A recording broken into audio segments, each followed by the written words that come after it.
Galactic Exploration.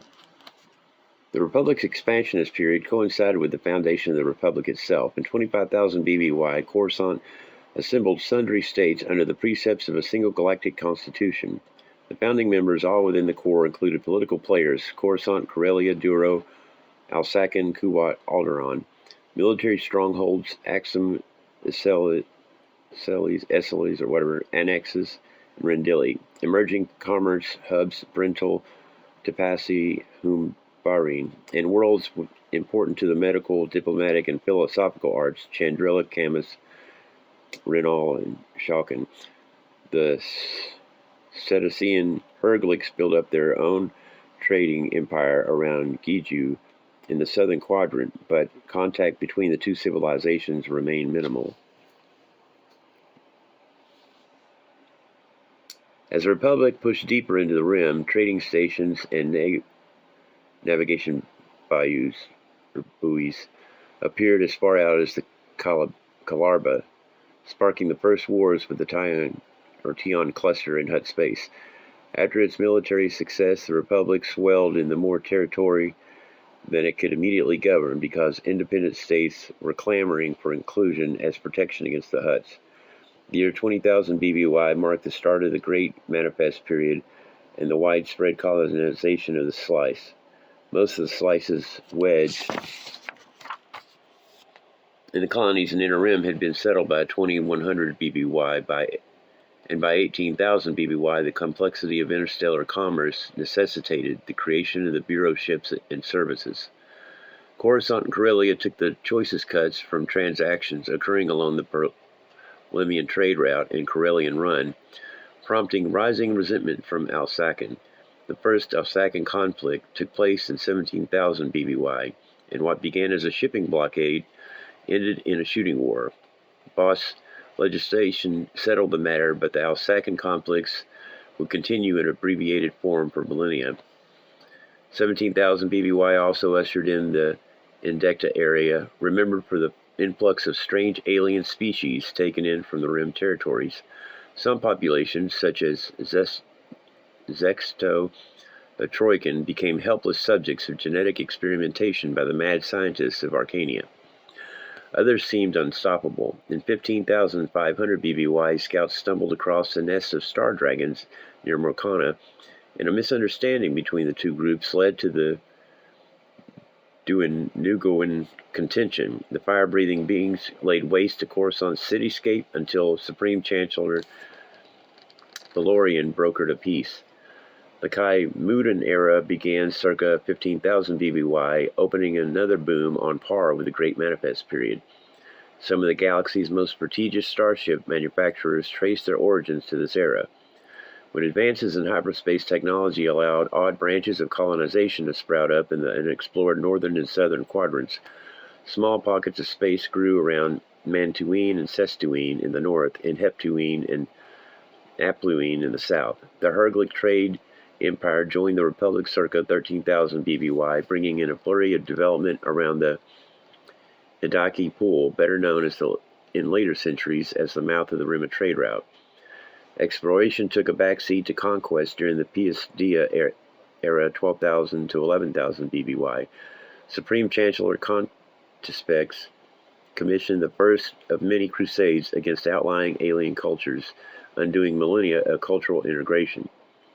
Persecuted aliens fled to Hutt space, turning the Rimward slice into a staging area for soldiers and a playground for war profiteers. Ordnance regional despots proliferated during the Crusades, maintaining the visible Republic presence in the face of unknown alien threats in wild space.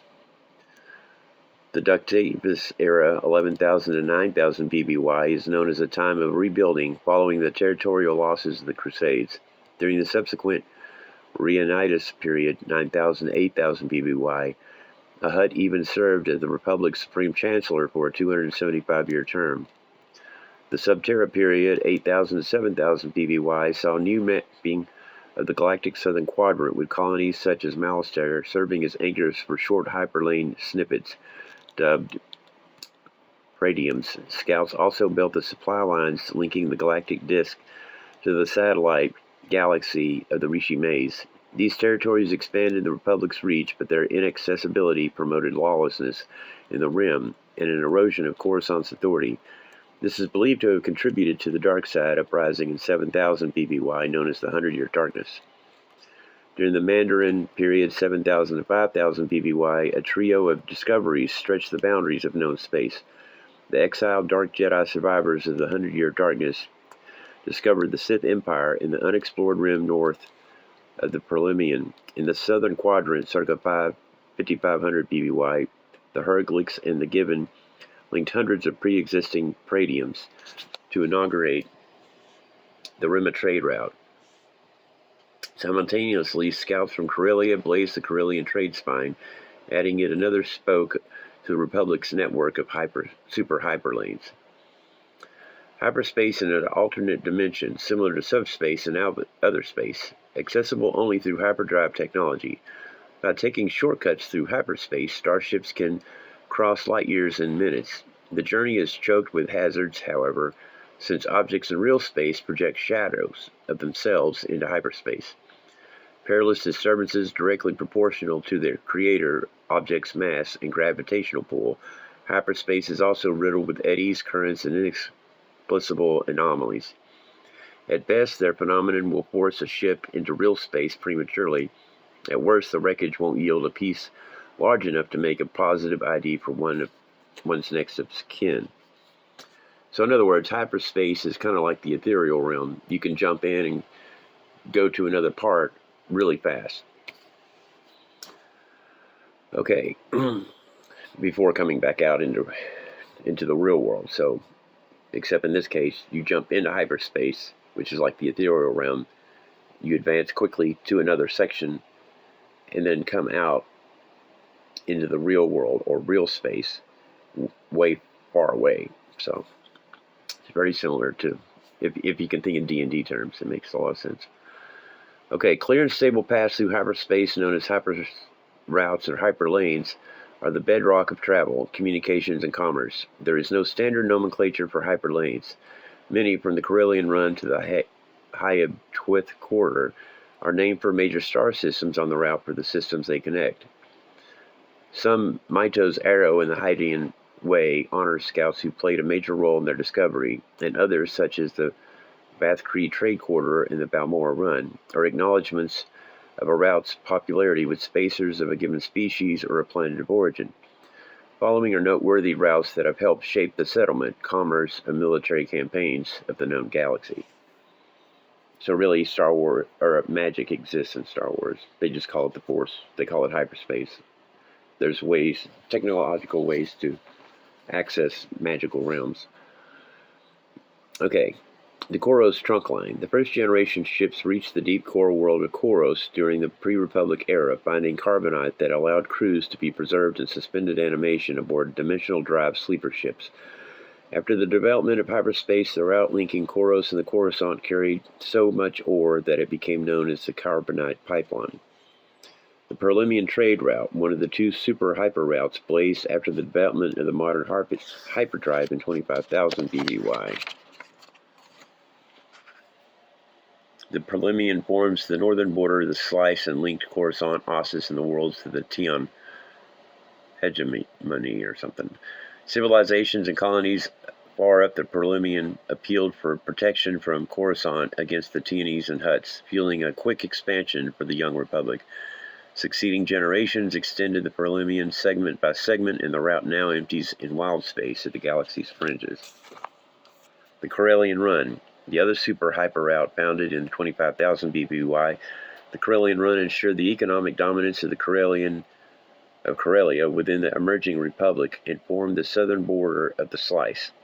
With the two routes established, it is far easier to explore in and around the slice's slab of stars than to strike off on some uncharted vector, causing a population's boom within the eastern quadrant, and accounting for the galaxy's lopsided settlement patterns eons later. Corellians and humans of Corellia descent still hold substantial economic power in the sectors surrounding the run. The Corellian trade spine, Although the first leg of the trade spine existed as far back as 25,000 BBY, linking Karelia to Duro, the route wasn't fully established until 5500 BBY. The trade spine intersects Jagdul on the Rima before heading outward or out toward distant rim worlds in the greater Javan and beyond. While offering rapid transit through the galaxy's southern quadrant, the trade spine has never created the economic benefits of its sister route, the Rima. The Rima trade route, the Rima's establishment around 5500 BBY, helped usher in a widespread colonization of the southern quadrant and enriched the colony's Tapani sector worlds, anchored by the Herglic trade empire at one end. The Rima was blazed thanks to brave scouting runs by Celestin pilots and hyperspatial cartography by Gibbon theorists. The Rima's rimworld treasures include Ariadu at the intersection of the Hydian Way and the Bith homeworld of Clactor 7 and the shipyards of Sluispan. Now, eventually I'm going to put on here the species. So, you may not know what a gibbon is. I'm going to show what the Rima trade route looks like and all that. But anyways, the Hydian Way. The Hydian Way is the only super hyper route to span the entire length of the galaxy. Around 37,000 BBY, the Brental-based scout Freya Kalia extended the ancient Brental-Denon route east, stitching several obscure routes into a single passage that extended to the northern quadrant's galactic edge. She then pushed south of Denon, blazing new routes to the rim of the galaxy in the southern quadrant. The Melitos trade route. Oriented due west of Coruscant, the Melitos trade route was a failed attempt to discover an equivalent to the Perlemian or Carillion run in the western quadrant. The once promising route stalled as explorers battled hyperspace eddies, managing to extend its length only a few light years each century. In the current era, the Melitos route provides a link to the Farlex sector and other planets in the Negs on the far side of the Deep Core's bulge.